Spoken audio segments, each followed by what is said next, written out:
Hello, my name is Taya, and welcome to the Police Accountability Report. As I always make clear, this show has a single purpose, holding the politically powerful institution of policing accountable. And to do so, we don't just focus on the bad behavior of individual cops. Instead, we examine the system that makes bad policing possible. And today, we will do so by bringing you breaking news on a shocking in-custody death at the hands of police in North Carolina that has received little attention but warrants further investigation. As you can see in the video we are showing now, Fletcher, North Carolina police officers kneeled on the back of a man for at least 4 minutes until he was unresponsive. And I have to warn you, this video is disturbing. The man later died, but the police have said little. But despite their silence, we obtained this video of his death in custody, which suggests that a dangerous and often deadly police tactic known as prone restraint may have caused his death. The reason we are bringing this case to your attention is because of its similarities to the case of Geoge Floyd, Anton Black, and others, where police have sat on top of or otherwise laid across a person, causing downward pressure on their lungs, causing what's known as positional asphyxiation. It is a well-known dangerous police tactic that has been all but banned in some areas but remains common practice elsewhere, which is why we sent the evidence to a noted independent pathologist who watched the video and who will share his thoughts on how this man died, why police may be culpable, and what should be done to prevent this from happening in the future. But more importantly, we wanted to bring this case to your attention, our viewers, as it has otherwise been ignored, and it needs exposure to ensure local officials or an independent body investigate it properly, especially given the evidence seen here in this video. But first, I want you to know that if you have evidence of police misconduct, please email it to us privately at par@therealnews.com, and please like, share, and comment on our videos.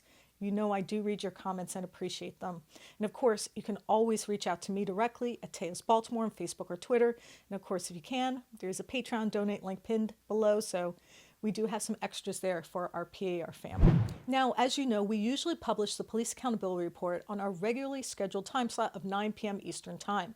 But when a viewer sent us this video of a man who died in police custody, we felt we had to produce a breaking news piece because the case has received little attention and many questions about what happened remain unanswered. What we do know is this. In the evening of June 15th, Fletcher, North Carolina police received a 911 call from a woman who said her husband was preventing her from leaving their apartment. The caller said she thought the man was on drugs. According to reporting from the local media, the man in question was Christopher Robert Hensley, a 35-year-old youth pastor with 2 young children. According to law enforcement, Hensley grew combative with police when they arrived.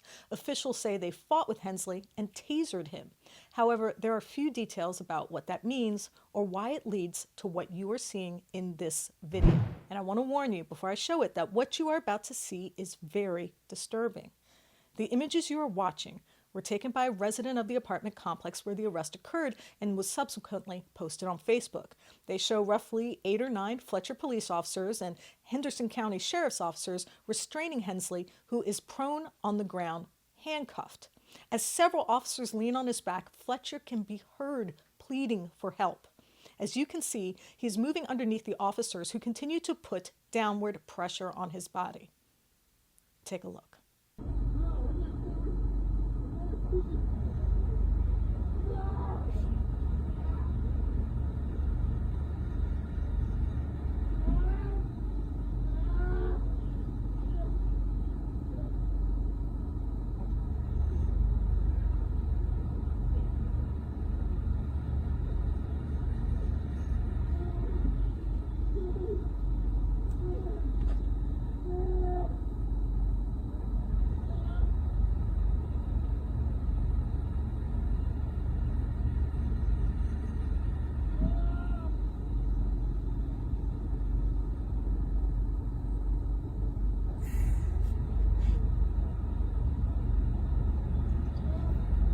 Now, after roughly 4 minutes and 30 seconds of putting downward pressure on Hensley, police suddenly turn him over and begin administering CPR.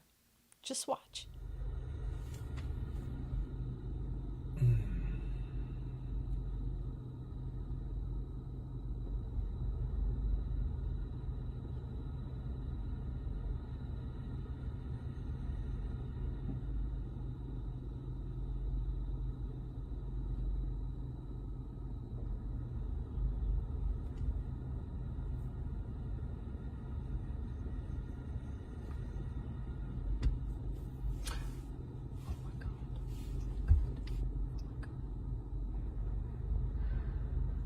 It's important to know that this video was recorded 10 to 15 minutes into the interaction with police, so it is possible these officers had him in prone restraint for even longer than 4.5 minutes that were caught on camera.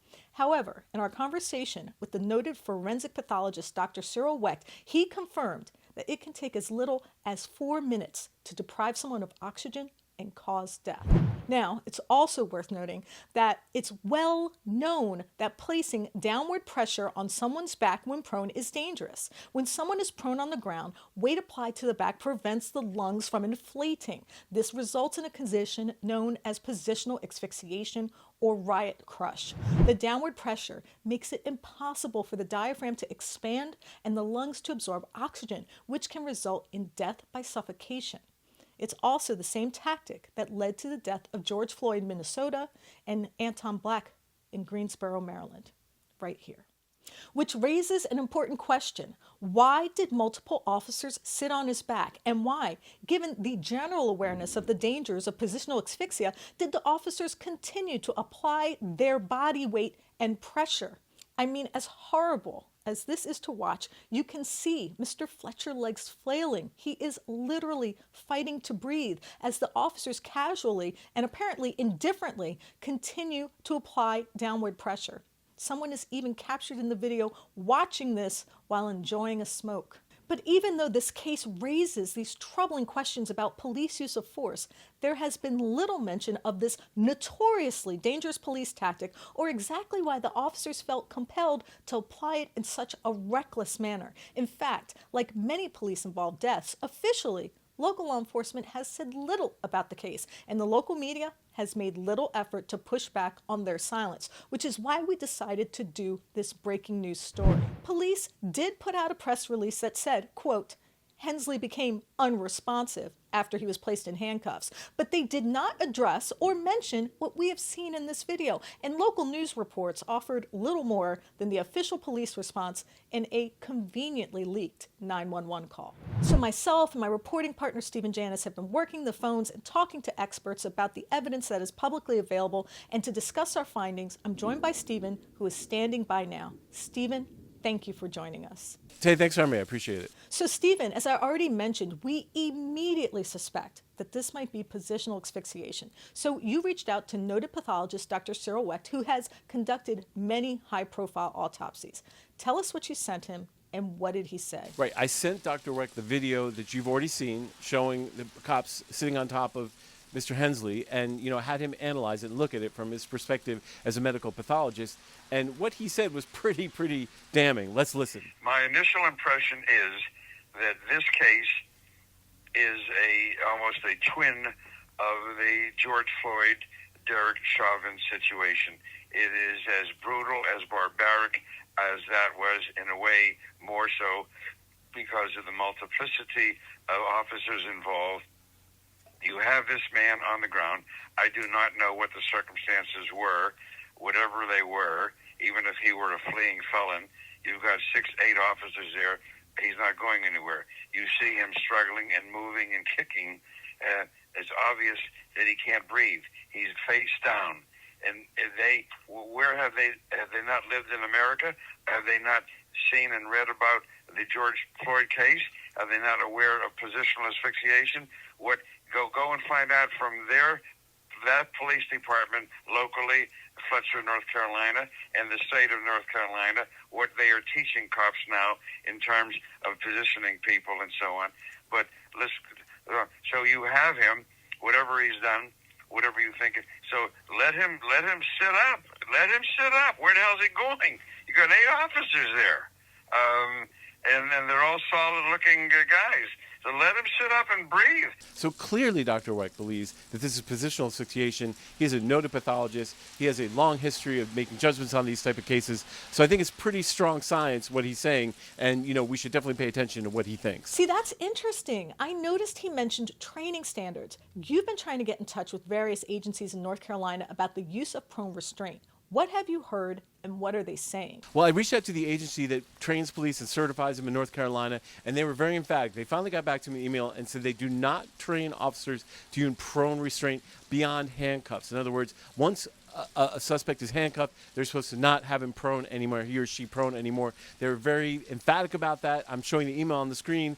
Their answer was very firm. We do not train people to use prone restraint. But of course, as you can see, that's exactly what happened. Now, I know the North Carolina State Police are investigating Mr. Hensley's death. We've actually reported on cases before where it appeared to be positional asphyxiation, but authorities have concluded otherwise.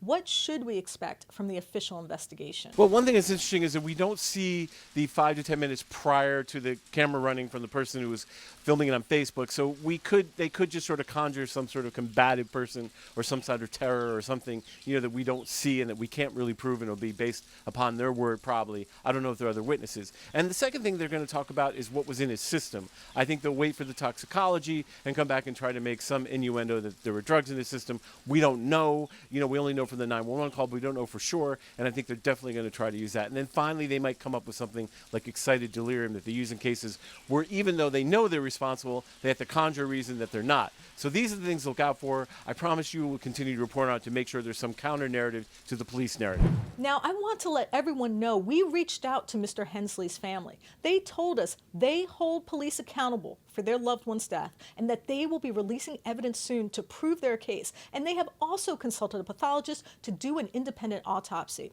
They also say they would be able to speak to us after the funeral. His mother, as well as a friend of the family, said to me that Mr. Hensley was a great man, loved by his family and friends. And his mother also said this: "The level of corruption is beyond human comprehension. I cannot bring my son back, but all of his rights were violated. This cannot continue to happen. He was not given proper CPR or care, even after he went unconscious from the lack of oxygen and blood supply to his heart. They beat him up when his legs were moving, trying to get air into his diaphragm, and they punched his legs. My son was murdered for no reason. It is not up to the police to do this." And unfortunately, I have to agree. I want to offer my sincere condolences to the Hensley family and to all his friends. But in the meantime, we will keep investigating and providing updates with our live stream, our social media accounts, or through a more expansive show at a later date. I urge all of you to share this video or contact any relevant law enforcement officials and ask that as much information as possible be released to the public and to the family. Thank you so much for joining us for this breaking news edition of the Police Accountability Report. Please be safe out there.